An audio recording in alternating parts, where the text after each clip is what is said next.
Bonjour à toutes et à tous, je m'appelle Florent, je suis responsable des communications et du marketing pour le théâtre Cercle Molière et je voudrais d'abord remercier Envol qui nous permet de faire cette émission qui sera une émission qui sera soit bimensuelle ou hebdomadaire selon nos événements de saison. Cette émission s'appelle le Café Molière et j'ai l'honneur d'en être l'animateur. Aujourd'hui, j'accueille 3 artistes qui sont là pour nous parler du show 1, 2, 3. C'est un spectacle qui a démarré cet automne 2022 et qui a démarré à Ottawa, puis Sudbury, Toronto, Montréal, Québec, Caraquet, Moncton, Vancouver et Winnipeg, qui est terminus. J'ai beaucoup de questions pour eux. Je suis un petit peu tendu car c'est la première fois que je fais ce genre d'émission, mais je suis aussi très excité de savoir qu'est-ce qu'elles ont à me raconter.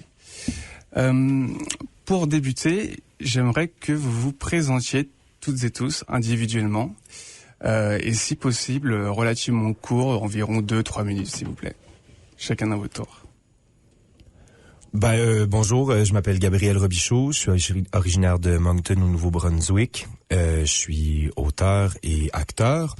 Ça me fait très plaisir d'être ici dans les studios de la radio Envol. Je pense que la dernière fois que je suis venu ici, c'est il y a 5 ans. Il y a 7 ans, j'ai joué au Cercle Molière dans une pièce de théâtre qui s'appelle Plus que toi, avec entre autres une amie qui va se présenter tout à l'heure, dont je vais enlever le punch, mais que je retrouve avec grand plaisir dans le casting d'un, 2, 3. Et puis, c'est ça, ça fait depuis le mois de septembre que je suis sur la route avec ce spectacle 1, 2, 3. Bonjour, je m'appelle Anna-Laure Coupe, j'habite ici, à Winnipeg. Je suis artiste, comédienne, je travaille aussi au Théâtre Cercle Molière en tant qu'associée artistique. Interprète dans 1, 2, 3.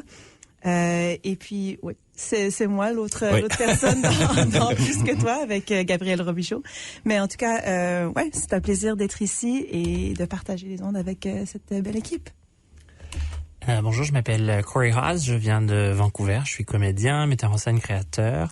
Je suis interprète dans 1, 2, 3. Je suis traducteur aussi pour nos publics anglophones qui verront le spectacle, qui ont vu le spectacle dans les différentes villes. Je suis aussi très heureux de revenir à Winnipeg. Moi, ça fait presque 10 ans que j'ai joué ici au Cercle Molière dans une pièce qui s'appelait Statu Quo de Gilles Poulain-Denis. Et je suis très heureux de partager la scène avec mes 36 nouveaux amis et anciens amis aussi, parce que j'en connaissais quelques-uns avant la tournée. Merci à vous. C'est un spectacle qui dure, si je ne dis pas de bêtises, 4h15. Vous êtes non pas 40 artistes comme on l'entend souvent, mais 36. En effet. Avec 3 actes, 2 entr'actes de 15 minutes. Et vous avez fait une tournée dans 9 villes du Canada. C'est bien ça? J'ai une question du coup, étant donné que le Théâtre Cercle Molière est le terminus. Maintenant, comment allez-vous? Bien, le spectacle dure en fait 4h45 et non 4h15, peut-être c'est pour ça que c'est bientôt la fin. Ça va bien, je pense qu'on est très heureux d'être passé au travers de cette tournée, de rencontrer des nouveaux publics, de savoir un peu comment les gens réagissent à ce qu'on propose sur scène. On parle beaucoup de la francophonie, des rapports qu'on a tous chacun dans nos provinces. Je sais que moi, ma réalité à Vancouver est différente de celle d'Anna-Laure et surtout différente de celle de Gabriel à l'autre bout du pays. C'est vrai qu'on n'a pas beaucoup d'échanges avec Gabriel, on se voit de temps en temps, mais on habite à 3000 km l'un de l'autre. Donc c'était vraiment une belle expérience pour nous de partager ça. Puis pour voir un peu comment les gens réagissent, je pense que vous direz peut-être la même chose par rapport au retour des publics, mais pour moi c'était vraiment ça. Donc on va bien, c'est sûr qu'on est un peu fatigué, mais on va bien. Ouais. Je dirais que les rencontres avec les publics ont été énergisantes, ont été enrichissantes et vraiment super. Puis hier, la première ici à Winnipeg, ça a été personnellement de jouer à Winnipeg puis de voir ce public-là en salle, ça me rendait très chaud au cœur. Et puis, mais en arrivant à la fin, c'est sûr que ça fait du bien de défaire ses bagages puis être chez soi. Mais les rencontres avec les artistes, c'est pas juste des collègues, mais on s'est fait aussi des amitiés qui vont durer pour très longtemps. Donc, je vais être très émotive, je pense, à la fin. Oui, je pense qu'il y a une certaine fébrilité puis une certaine appréhension aussi de qu'est-ce qui s'en vient. Je veux dire, par la force des choses, ce serait se leurrer de ne pas se rendre compte que les jours sont comptés avant qu'on retourne chacun dans nos vies. Ce qu'on vient de vivre, ce qu'on vient de traverser, c'est une expérience extraordinaire. C'est du jamais vu, jamais un projet théâtral au pays francophone n'a eu une tournée de cette ampleur, avec un casting de cette ampleur, pour autant de représentations. Donc, ce qu'on vit, c'est du jamais vu. On n'a pas tout à fait le recul nécessairement pour comprendre tout ce qui vient de se passer, mais en même temps, je pense que je peux parler pour nous tous, en disant que tu sais, c'est certainement un jalon important puis qui va marquer à la fois nos trajets, nos trajectoires, mais aussi qui appelle aussi à des projets à venir. Puis je pourrais répéter tout ce que Corey et Anna-Laure viennent de dire aussi. Je suis tout à fait d'accord avec ça au sujet des rencontres avec le public, les gens qu'on a croisés. Donc c'est à la fois la fébrilité de la fin et je pense le tremplin vers autre chose qui nous laisse un certain vertige, parce que après ça, faut continuer de créer. En parlant de fébrilité, je me demande, est-ce que vous appréhendez la fin? Oui, oui, tu sais, oui, au sens que tu sais, il y a une part d'inconnu, c'est-à-dire toute cette locomotive là, cette énergie là qui s'est accumulée à travers les derniers mois, les dernières semaines qu'on a passées ensemble, ce collectif là qui bougeait d'endroit en endroit. Qu'est-ce que ça va être le retour? Donc, il y a une certaine appréhension par rapport à ça. Je pense que n'importe quel projet comme ça aussi, qui est pas sans avoir une certaine énergie euphorisante, peut arriver puis créer une espèce de vide ou de tu sais, il y a un réajustement aussi au quotidien qui va s'imposer par la force des choses, parce que ce qu'on vient de vivre, c'est une espèce de bulle, mais qui n'est pas l'équivalent de ce qu'on fait au quotidien. En tout cas, je pense. Il y en a qui ont des enfants à la maison.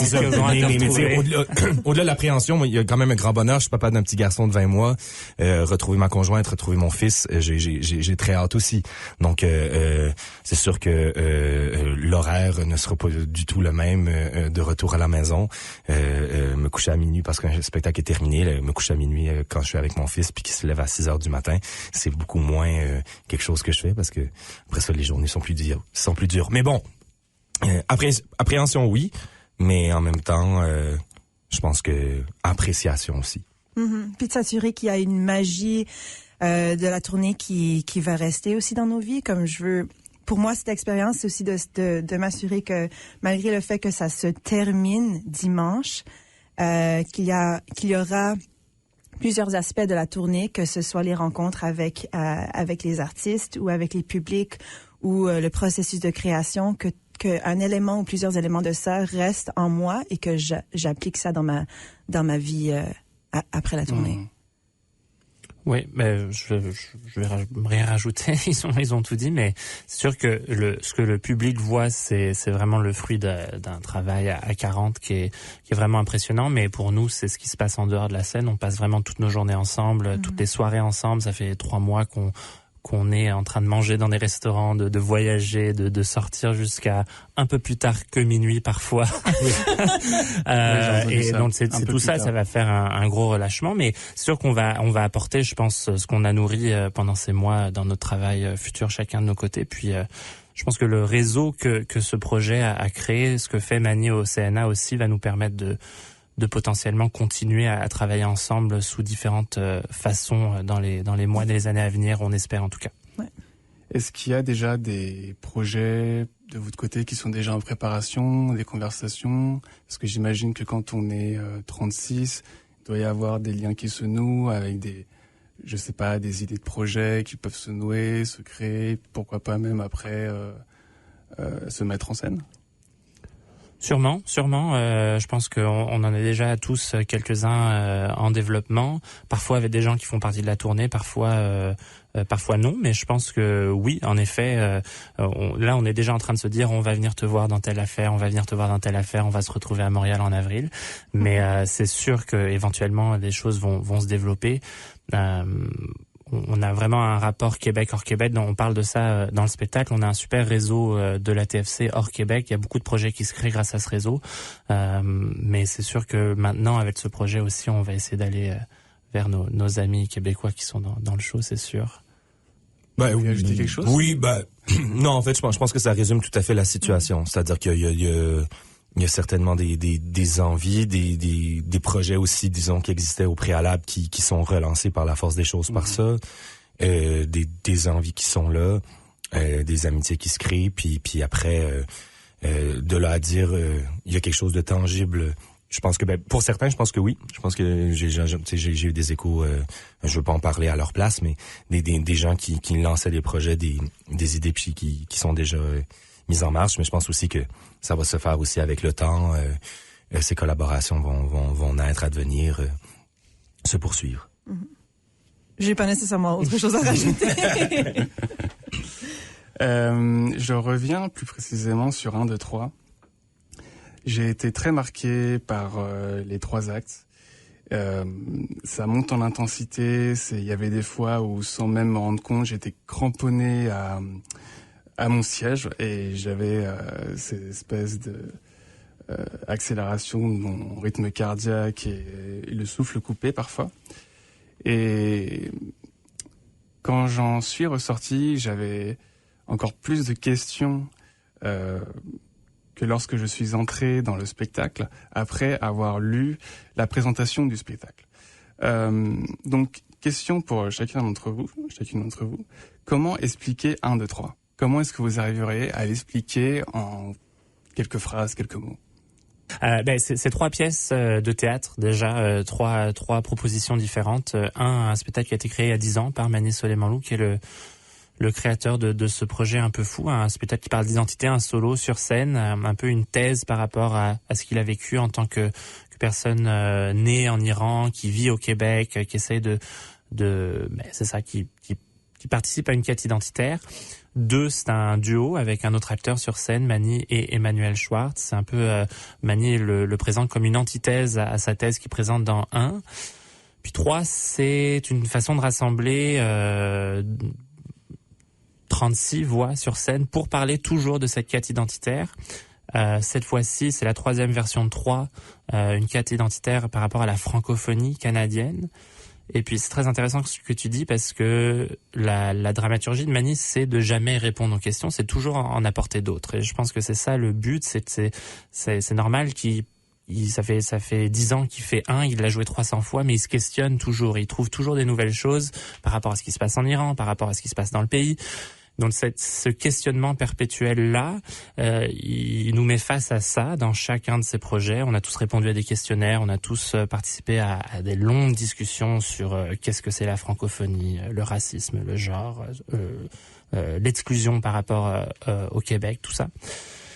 Et cette proposition-là et ces 3 propositions-là, sont mis ensemble pour générer une espèce de soirée épique au théâtre où justement on est confronté à plusieurs de ces questionnements. Je peux peut-être ajouter quelque chose. Je suis un peu parti dans ça. Non, mais c'est parfait. Je pense que tu résumes très bien le spectacle, c'est-à-dire que c'est je dirais qu'il y a dans 1 et dans 2 aussi, peut-être aussi par la force des choses, il y a quelque chose de très rodé. C'est des spectacles qui ont été éprouvés, alors que dans 3, on a été dans la création, je veux pas dire instantanée, comme tu dis, il y a eu un questionnaire, il y a eu des zooms, donc il y a eu une certaine préparation, mais c'était vraiment dans un intensif de création sur 3 semaines. C'est cette rencontre-là de 36 personnes qui est devenue dans la quête scénique de Mani, une tentative de faire une espèce de portrait de cette époque où tout le monde souhaite être entendu et où il y a si peu d'écoute. Donc on est dans une espèce de cacophonie ambiante de trajets qui se rencontrent, qui se confrontent. On a été appelés à devenir des stéréotypes de nous-mêmes, à avoir des propos sans nuance et tout à coup de la confrontation, du choc de ces idées-là. Mais je pense en fait chaque spectateur reçoit un spectacle qui est différent parce que tout dépendant ce à quoi ils accrochent, ce à quoi ils perdent parce qu'ils se sont accrochés à quelque chose, il y a un trajet qui se fait, puis ce qui fait aussi que c'est un spectacle qu'on peut voir de soir en soir à plusieurs reprises et en ressortir avec toutes sortes d'autres perspectives parce que c'est un spectacle qui comme tu l'évoques, pose beaucoup plus de questions qu'il propose de réponses. Et en même temps, c'est avec cette espèce de surplus de questions-là que tout à coup, comme spectateur, on devient une éponge qui doit faire le tri pour trouver son chemin. Puis ça, en soi, il y a quelque chose de très, très riche. Après, c'est sûr que ça devient difficile de le résumer en une phrase complète, mais c'est parce que le monde dans lequel on vit, malheureusement, même si on tente de faire des raccourcis, c'est un monde qui est plein de nuances. Mm-hmm. Et c'est sûr aussi en tant qu'artiste sur scène, comme tu mentionnais que toi, en tant que spectateur, que tu vivais toutes ces choses, mais pour nous aussi, enfin, je peux parler pour moi, ça change, ça évolue à chaque fois qu'on joue le spectacle sur scène dans chaque région. Ces questions qu'on se pose, c'est cette cacophonie sur scène. À chaque soir, quand je sors de la scène, je continue de me poser des questions ou des nouvelles questions par rapport à ce qui est dit sur scène. Je pense qu'il est intéressant aussi, tu as dit que tu étais agrippé à ton siège, mais je pense qu'on a tous vécu une expérience assez hors du commun hier soir lorsque quelqu'un est monté sur scène pour nous interrompre et pour lui partager son identité. On fait un genre de jeu dramatique qui est mis en scène, qui n'est pas live tous les soirs, où on pose la question « Qui es-tu » entre nous, mais au public en même temps, d'une manière évidemment dramaturgique, mais ce monsieur est venu nous interrompre sur scène et a partagé son identité. Et puis je pense que c'est la force aussi de ça, c'est que ça l'a poussé, il pensait vraiment qu'on lui posait la question, puis il s'est retrouvé face à lui-même. Donc lui, son impulsion, c'était de venir partager ça avec nous. Donc c'était aussi la force riche. De spectacle qui nous permet de se poser des questions. Puis c'est aussi des fois comme acteur, on se fait poser la question, mais vous êtes pas tanné de répéter chaque soir la même chose, mais c'était chaque spectacle, chaque représentation, chaque lieu est unique, puis il y a toujours quelque chose à aller chercher. Puis déjà hier soir, tu sais, on est en fin de tournée, on a joué la représentation près de 30 fois et tout à coup arrive ce moment auquel on n'a jamais été confronté auparavant. Quelqu'un qui se lève et puis c'est ce qui fait aussi qui rend la dynamique, le côté vivant de quelque chose comme d'un spectacle comme ça, c'est que on sait jamais à quoi on peut être confronté. C'était une des premières fois personnellement aussi où je vivais quelque chose du genre sur scène et ça rend aussi chaque soir unique en soi. Mm-hmm. C'était très fort ce moment. Oui. Quand je l'ai vu arriver au début, j'ai regardé mon ami à ma droite, je lui ai dit mais est-ce que c'est scripté ou est-ce que c'est prévu ou non? Non, pas du tout. On était tous un peu. On s'est tous posé la même question. Est-ce que c'est une surprise? Oui. Oui, c'est une surprise. Ça joue beaucoup dans notre dynamique parce qu'on a quand même 40 minutes d'engueulade qui arrive à un crescendo qui a été complètement coupé. À cause d'une certaine coupée, oui et non, d'une certaine manière, ça a allumé plein d'autres choses, mais c'est vrai qu'on a eu tous Manu Schwartz qui est dans le show a dit le sol n'existait plus 20 minutes après cette intervention, on n'arrivait pas à se retrouver un peu groundé dans notre spectacle, donc oui, ça nous surprend, je pense. Quand je vous regardais en train de vous engueuler, excusez-moi l'expression. Et c'est ce qu'on fait. C'est ce qu'on fait. Toute cette espèce de cacophonie là, ça m'a rappelé quelque chose qui est qui est au cœur de l'actualité en ce moment, c'est le rachat de Twitter. Et ces espèces de conversations / engueulades que vous aviez entre vous me rappelaient plus ou moins l'environnement qui existe actuellement sur Twitter. Et c'est quelque chose qui m'a un peu déboussolé et impressionné, c'était cette capacité que vous aviez de, quelque part, de mettre en scène physiquement cet espace des réseaux sociaux avec tous ces bons côtés, si on peut dire comme ça, et tous ces côtés les plus pervers et mauvais, avec notamment ces moments où ces personnes qui sont presque érigées en égérie, où on voit les téléphones qui sont sortis, où on les filme. Et je me demandais comment est-ce que vous avez réussi à mettre en scène ça, et est-ce que ça vient aussi d'expériences personnelles que vous avez pu avoir par rapport à votre rapport avec les médias sociaux, que ce soit avec TikTok, Instagram, Facebook, Twitter? Une très bonne question, ça. En partie, il y a des éléments, beaucoup d'éléments de ce qui est retrouvé sur scène ont eu lieu dans la salle de répétition. dans le sens que l'énergie par rapport à certaines conversations sont présentes là. Puis en termes de mise en scène, ça vient de Manny, puis aussi ce que l'équipe apporte avec les dialogues. Mais à un moment donné aussi, durant les conversations, on parlait du fil de Facebook. Tu sais, comme quand quelqu'un pose quelque chose, puis le fil continue, puis les gens se répondent, puis ça continue, puis ça se termine jamais. Que le spectacle, qu'il y a des moments comme ça qui se retrouvent sur scène. Ouais,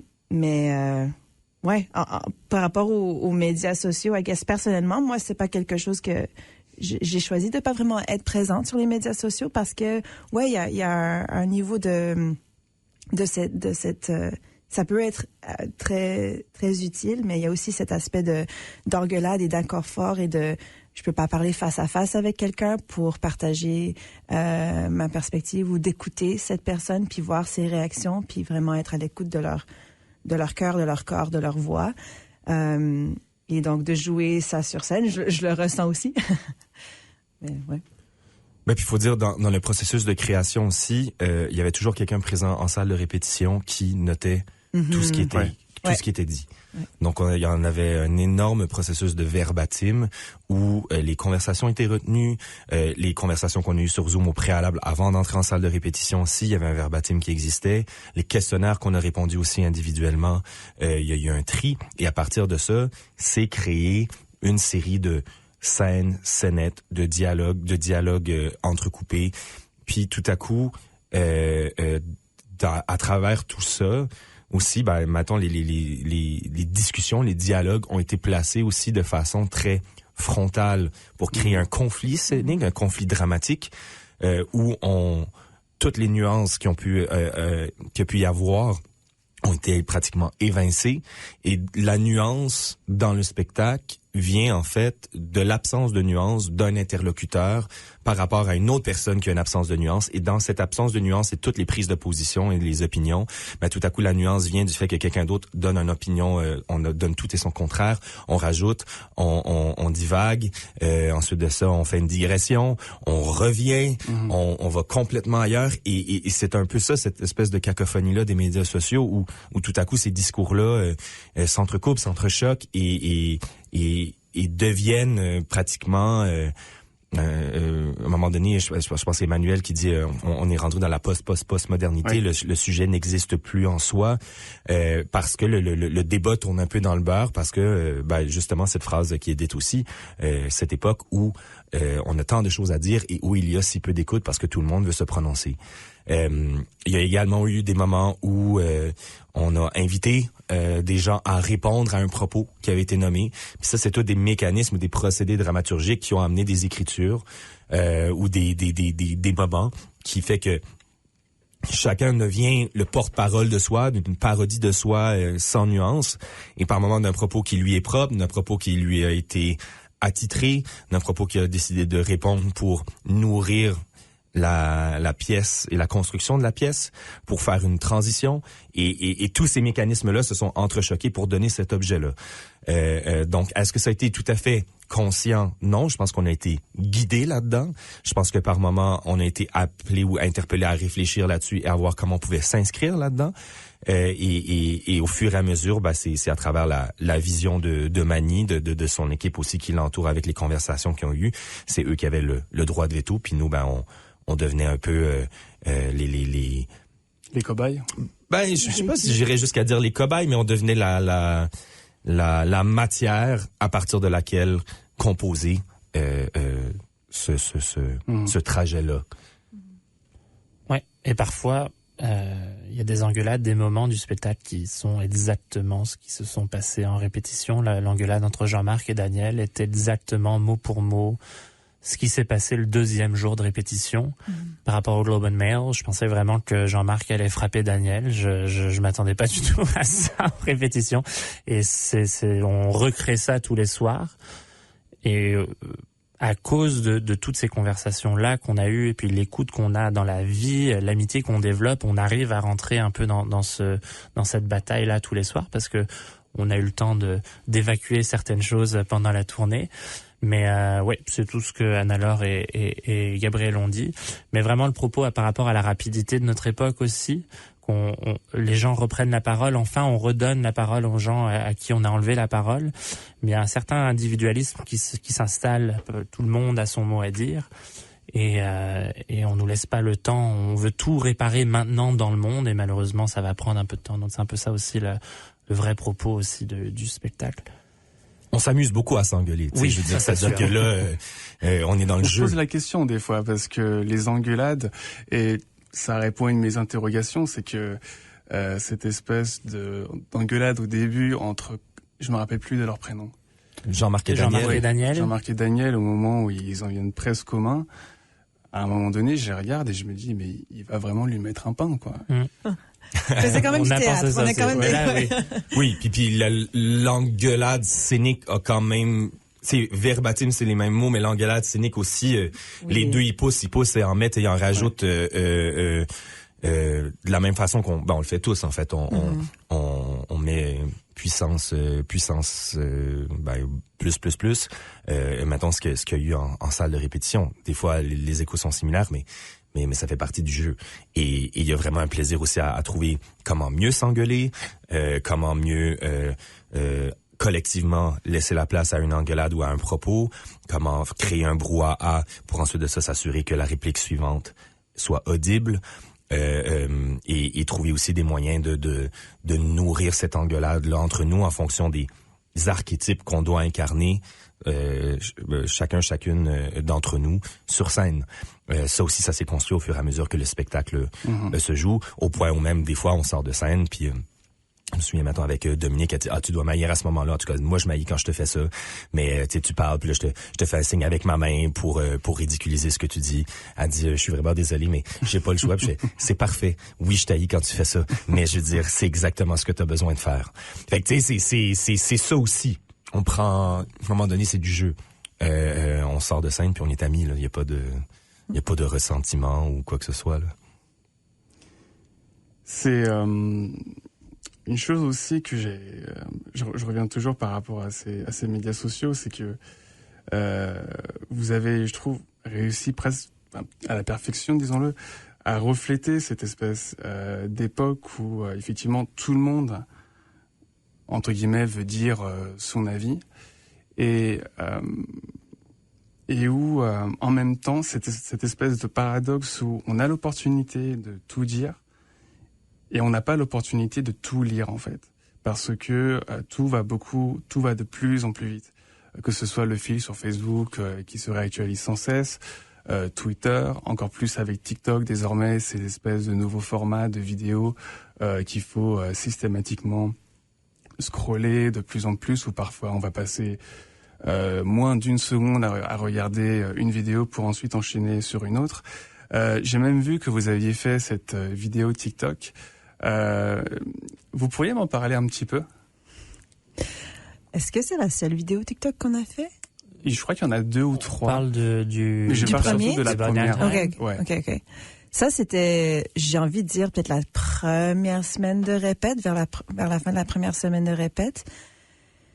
Ouais. On savait qu'on allait faire ce moment-là, puis ça a été proposé qu'on le mette sur TikTok aussi, un peu pour représenter ce qui se passait sur scène.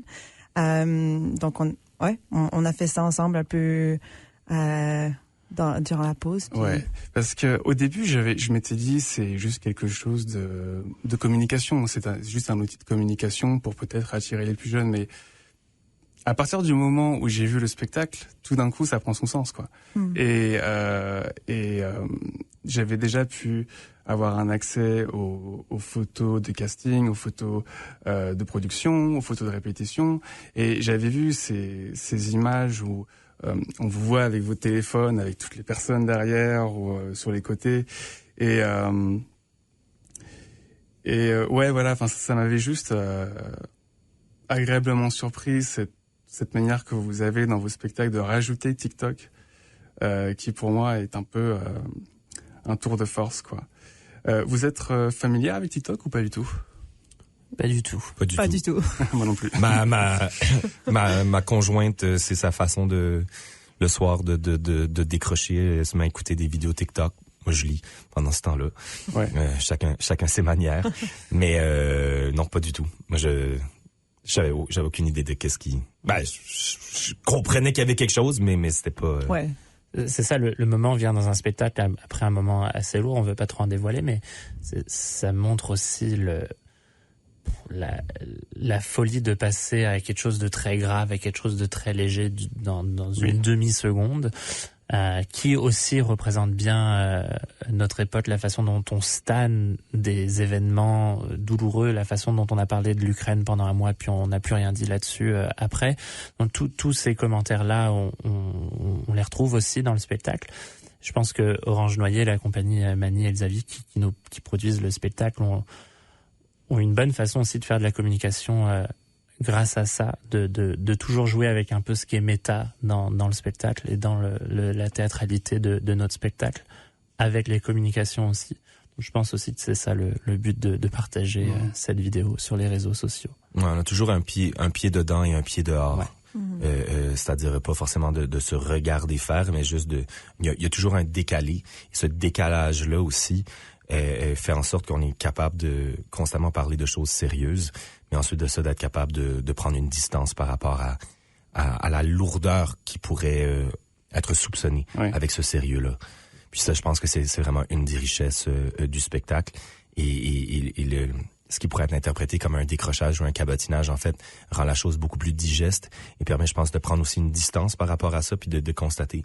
Si on parle de quelque chose de sérieux, on arrive avec cette vidéo-là TikTok et on rembarque dans quelque chose de très, très sérieux aussi. Puis la transition aussi qui nous amène, j'essaie de le dire sans le dire, mais moi, je me suis rendu compte un soir, à un moment donné, le fait que moi, c'est quand même fou parce que le questionnement qui, moi, m'apparaît à partir de qu'est-ce qu'on fait, c'est comment est-ce que ce qui rassemble peut devenir une façon de nous instrumentaliser et de rassembler pour ensuite de ça devenir quelque chose qui devienne d'autant plus violent. Parce qu'on passe de la violence à la légèreté, à la violence dans l'espace de 3 images scéniques en 2 minutes. Ouais. Sans parole. Sans parole, ouais. Et j'en viens donc à cette prochaine question. Comment est-ce que vous vous situez socialement? C'est-à-dire en termes de classe, en termes de questions autour du racisme, en termes de genre, par rapport au spectacle, par rapport aux médias sociaux? Personnellement? Pas Ou comme le spectacle en plutôt lui-même. le spectacle en lui-même. Et je pense que le spectacle est une assez bonne représentation de plein de courants sociaux qui existent dans notre monde à nous. Je pense que c'était aussi ça le but du show, même si on instrumentalise et on rigole un peu de ça, mais comme Gabriel disait, c'est pour prendre une distance afin de mieux digérer et aussi de mieux puncher quand on en parle dans le show. Mais c'est une question complexe. Je voulais pas vous piéger. Non, mais c'est pas Ben, je pense que c'est un spectacle qui essaie de dresser un portrait de l'époque et d'adresser les différentes mouvances en place. Je pense que c'est un spectacle qui tente d'être à l'écoute de ces différentes mouvances-là aussi, de leur faire une place. Et c'est un spectacle qui a pour moi, la qualité, certains verront peut-être un défaut, mais pour moi, vraiment la qualité de se foutre la gueule de tout et de tout le monde. C'est-à-dire, c'est un spectacle qui est sérieux sans se prendre au sérieux.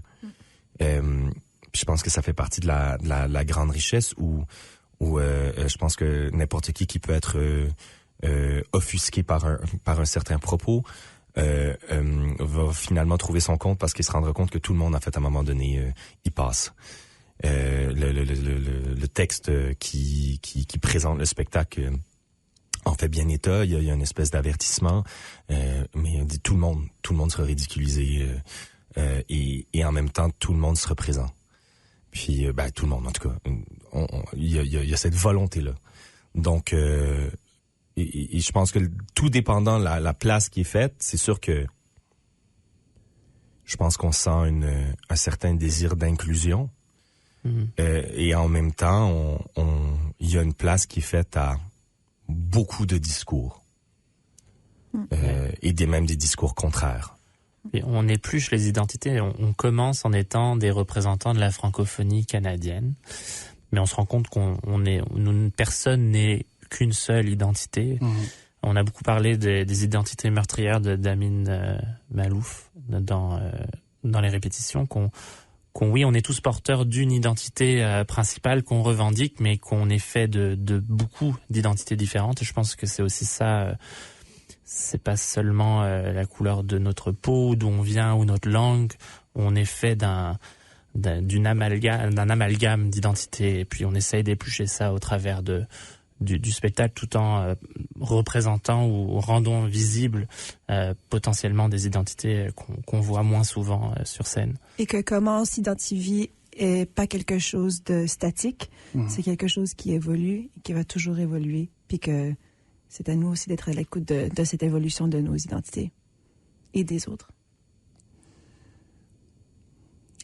Et justement, cette espèce j'ai du mal à formuler ça moi-même, mais cette manière de s'identifier ou pas à ces questions-là, est-ce que c'est quelque chose qui, pour vous, doit être en constante mouvance? Est-ce que c'est quelque chose, je sais pas, qui parfois quand même peut être statique? Ou est-ce que c'est quelque chose qui a vocation à être systématiquement en mouvement? Et parce que j'avais aussi cette conclusion, sans vouloir trop m'avancer parce que je voudrais pas spoiler le spectacle, c'est qu'à la fin, j'ai l'impression que aucune question ne peut être réellement répondue en termes d'identité et que c'est peut-être plus simplement une sorte de chemin qu'on va faire soi-même, notamment peut-être ce chemin de la déconstruction. Il y a à un moment donné cette question de est-ce qu'on est raciste sans le savoir? Est-ce qu'on peut être sexiste sans le savoir? Est-ce qu'on peut être discriminant sans le savoir? Avec parfois des conversations que j'ai pu avoir moi-même où des personnes ont pu se sentir blessées parce que j'ai pu insinuer que on peut avoir du racisme intériorisé, on peut avoir des pratiques discriminatoires alors qu'on peut être bienveillant avec la personne. C'est juste mon opinion personnelle, mais selon moi, la déconstruction, est quelque chose qui est un chemin sans fin, en fait. On ne peut pas, et particulièrement quand on a des privilèges comme moi, d'homme blanc, cisgenre, c'est quelque chose qui est d'un point de vue purement personnel, infini, en fait. Comment est-ce que vous le ressentez, vous? Oui, c'est infini, c'est un questionnement constant. Je pense aussi l'époque, c'est ce qu'on dit dans le spectacle, on n'arrête pas de dire est-ce qu'on peut arriver à la suite, mais la suite, elle va prendre un peu de temps. On est dans une époque où on doit justement faire ce travail de déconstruction, s'écouter, essayer de s'écouter tout ce qu'on a dit depuis le début de l'interview. Est-ce qu'il y a une fin? Je sais pas. Je pense par contre, oui, il y a un travail personnel à faire. Mais je pense que le travail personnel ne doit pas non plus exclure le travail en communauté au niveau social. Je pense que si on fait trop notre travail de notre côté, je pense que c'est ça aussi un peu le propos, c'est si on s'individualise trop, on va peut-être perdre une écoute, un élément de communauté qu'on essaie de créer, je pense, dans ce monde, ou que certaines personnes aimeraient créer, certaines personnes d'autres ne veulent pas, évidemment. C'est une question complexe. J'ai pas fait philosophie 101 à l'école, je m'excuse. Non, honnêtement, j'ai pas nécessairement grand-chose à rajouter non plus parce que ça fait partie de tout ce qu'on a vécu ces derniers 3 mois et aussi avant le processus de création et qu'on va vivre après. Mais ce sont de très bonnes réflexions que tu apportes. Je pense quand même aussi juste entre le propos que certaines personnes tiennent dans le spectacle qui date du début du processus, parce que à un moment donné ça s'est stabilisé et il a fallu que le spectacle existe et le spectacle est quand même fixé dans un temps et dans un portrait. j'entendais certaines personnes qui disaient entre ce que j'ai dit à l'époque et ce que j'ai découvert depuis, il y a eu une mouvance.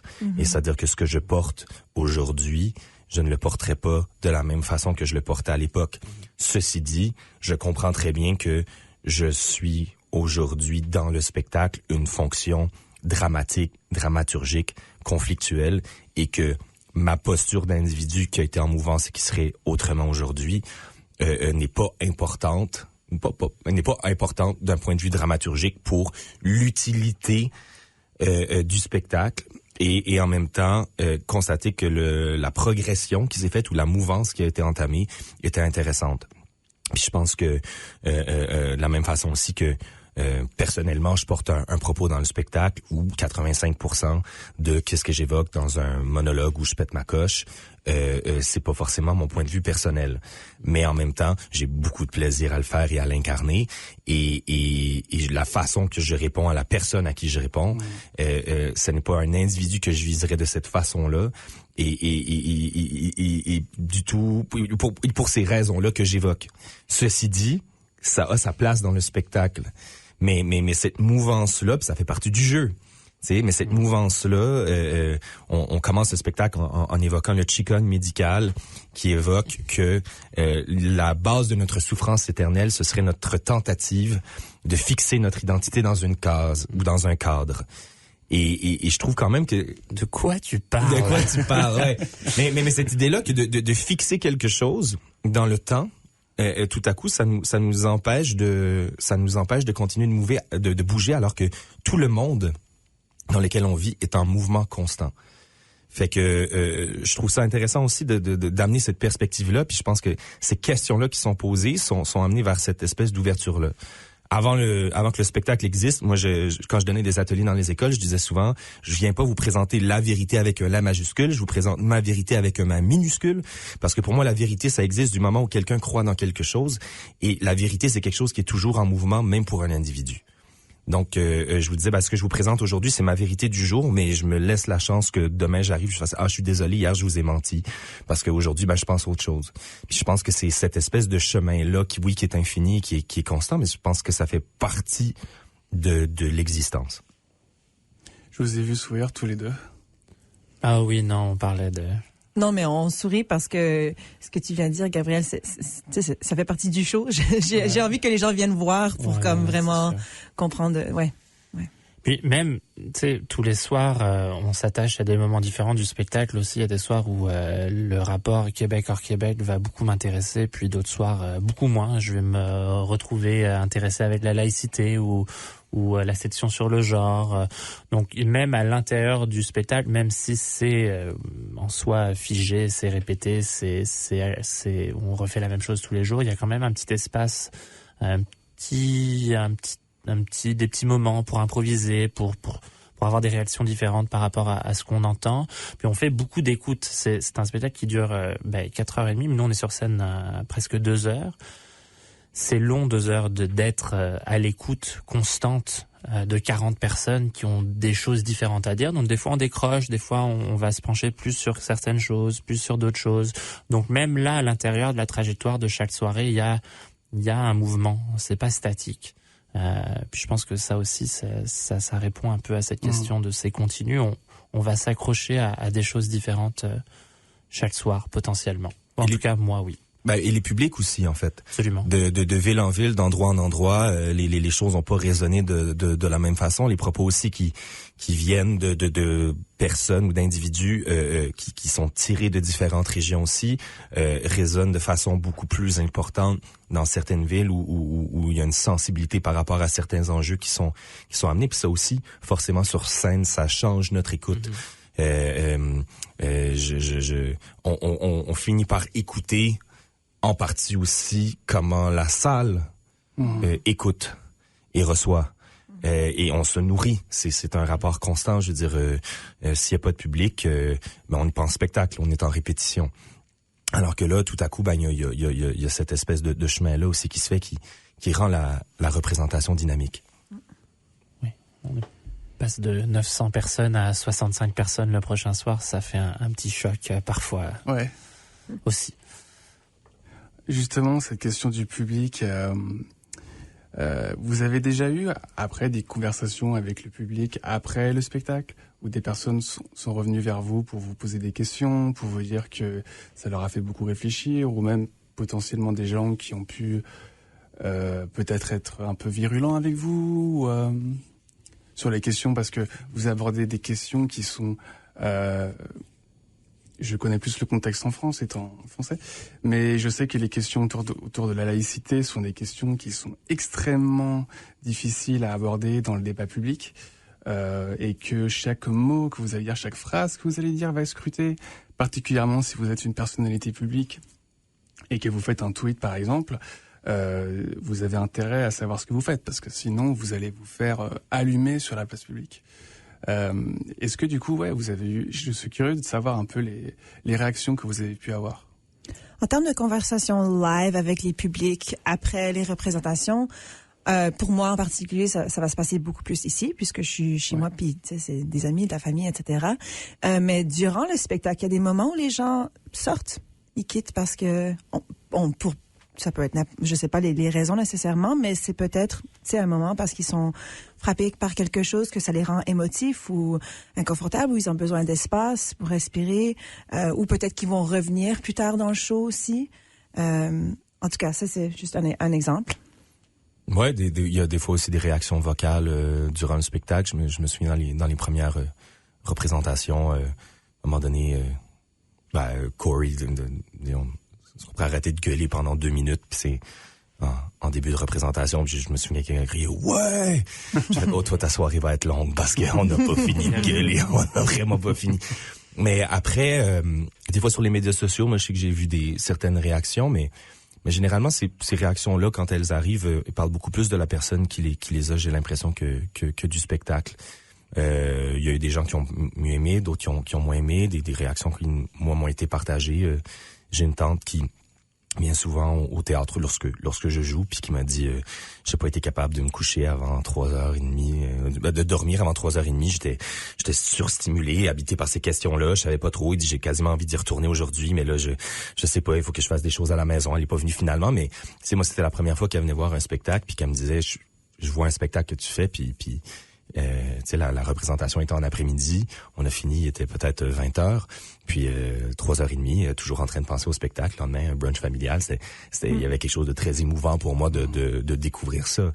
Après, je pense aussi s'il y a des gens qui aiment moins, généralement, ils s'en vont, puis ils prennent pas la peine de venir nous le dire. Mais oui, donc, je pense qu'il y a quand même une il y a une délicatesse dans la manière de le faire, ou délicatesse, c'est peut-être pas le bon mot, mais une habileté dans la façon de présenter ces sujets-là, qui fait en sorte aussi j'ai envie de dire, les jugements sont pratiquement présentés sans jugement, et t'as toujours un jugement et son contraire, et donc tout à coup, tout le monde a tort et tout le monde a raison.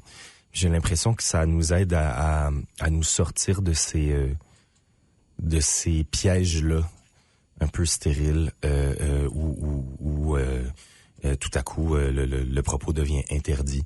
On se permet tout sur tout le monde, et donc tout à coup il y a personne qui gagne. Et je pense que ça aide. Je sais pas comment vous autres vous vivez ça, mais j'ai cette impression-là que ça facilite, et c'est fascinant. C'est fascinant parce que des fois, même pendant le processus de répétition, il y a des moments où est-ce qu'on essaie, puis on se dit mais c'est insupportable, ou c'est vraiment violent, puis tu dis ok, il faut qu'on le porte.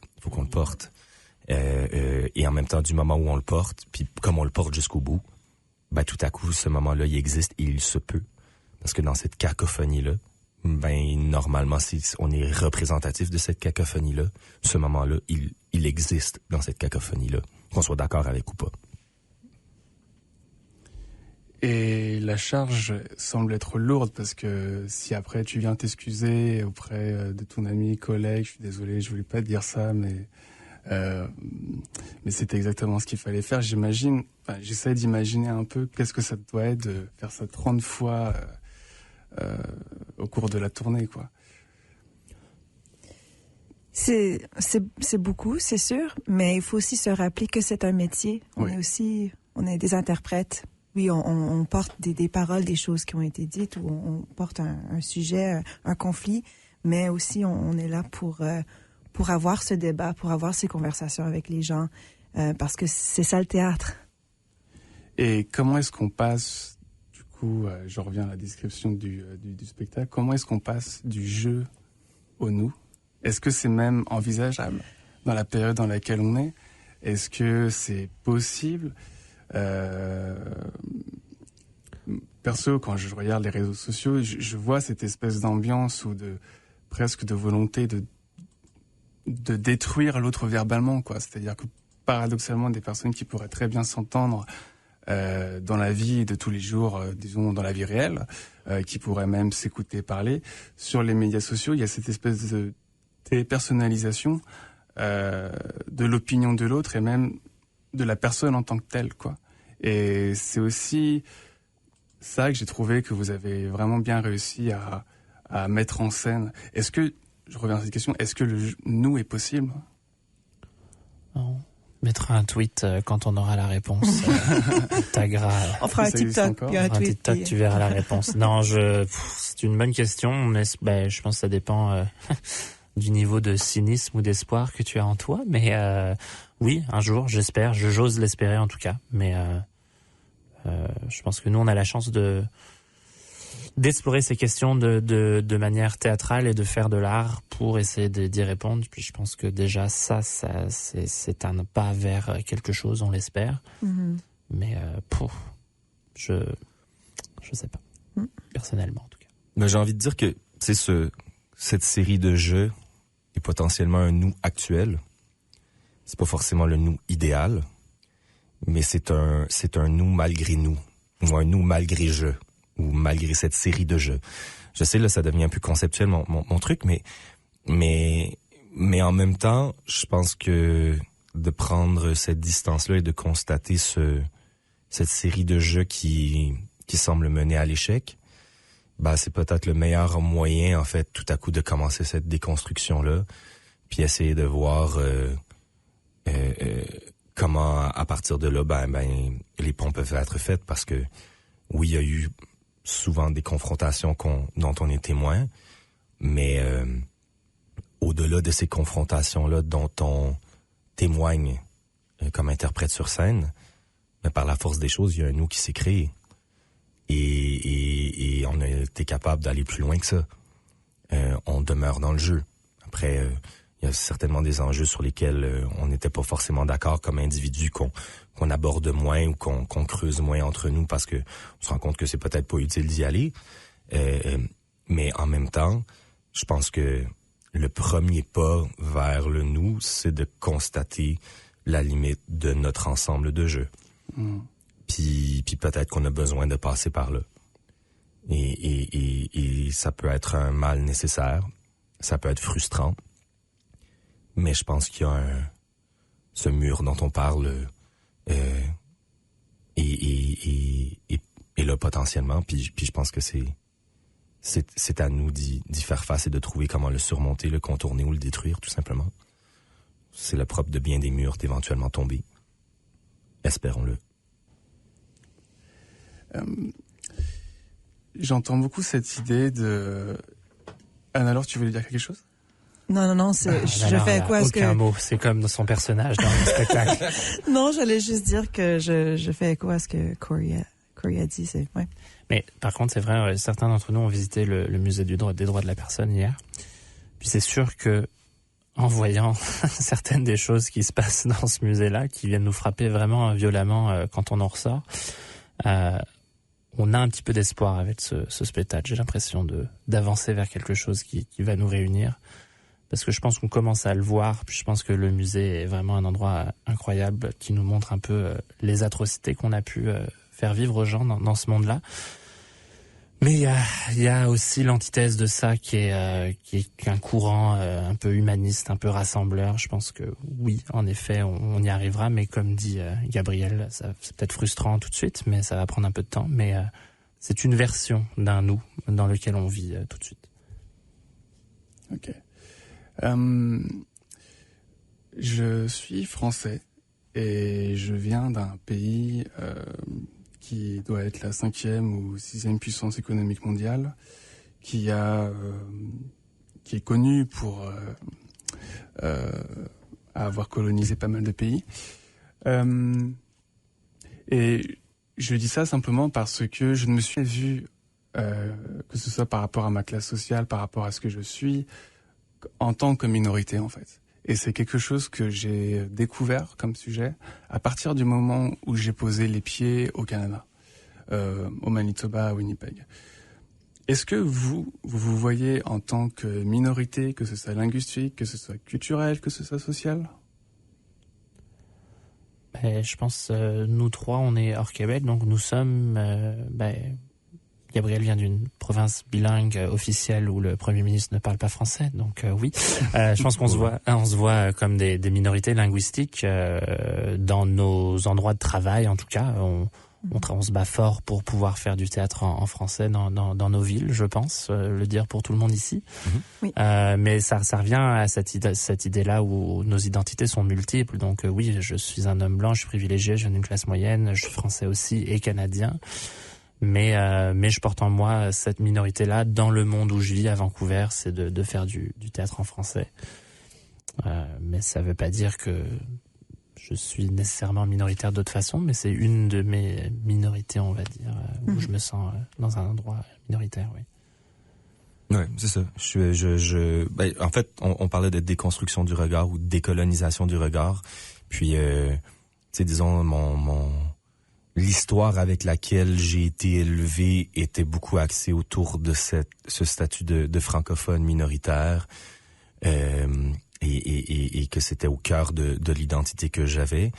Et tout à coup de se rendre compte que oui, je suis ça, mais je suis aussi un homme blanc cisgenre hétéro, et que en tant que comme blanc cisgenre hétéro que je fais aussi partie d'une certaine majorité. Puis je pense que de découvrir cette multiplicité des identités qu'on a, ça change notre rapport au monde, et de voyager, de se rendre compte aussi mettons, de parcourir les francophonies. Je me rends compte aussi la différence du rapport qu'on a comme francophone au Canada, particulièrement dans les milieux minoritaires au pays.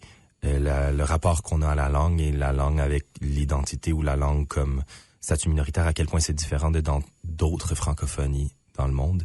Et comme ce rapport-là, relativement unique dans les francophonies que que j'ai croisé, teinte le regard qu'on peut avoir, et comment ce regard-là change ailleurs. Puis c'est intéressant parce que tout à coup, ça remet beaucoup de choses en question de la validité ou de l'invalidité ou de la limite de ce rapport-là. Mais oui, c'est sûr que je suis un francophone minoritaire. Puis à travers ce projet aussi, je pense...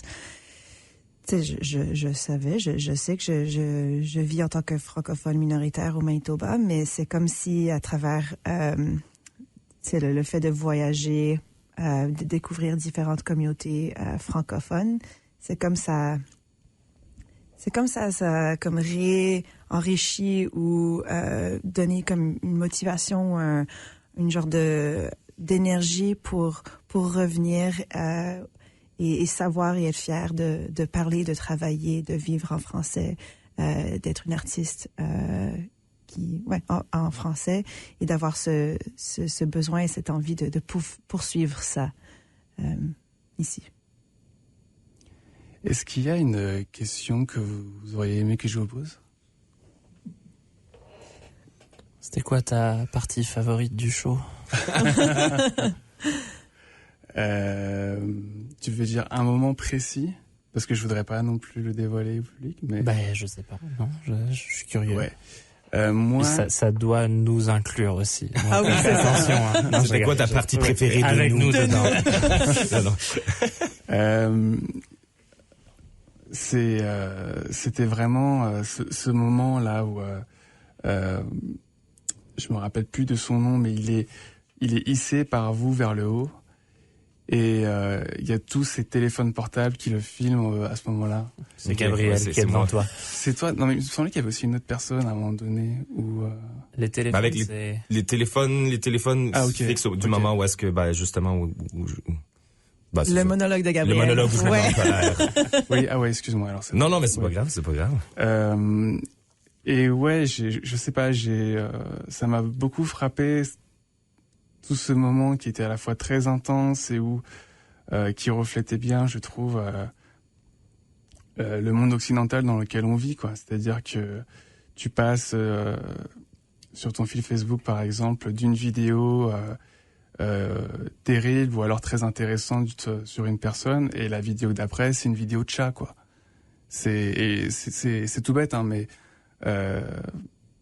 c'était la sensation que j'ai eue, quoi. Je sais pas si ça fait vraiment sens ce que je dis là, mais ça reflétait bien, je trouve, cette espèce de manque de temps de cerveau disponible qui nous fait défaut, je trouve, malheureusement un peu tous maintenant, quoi. C'est que tu vas te concentrer 5 secondes sur quelque chose qui a l'air très intéressant ou très, très marquant.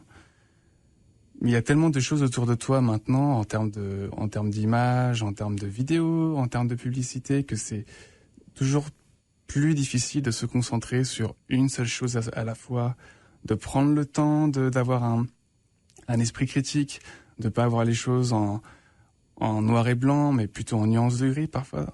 Vous avez évoqué tout à l'heure la nuance.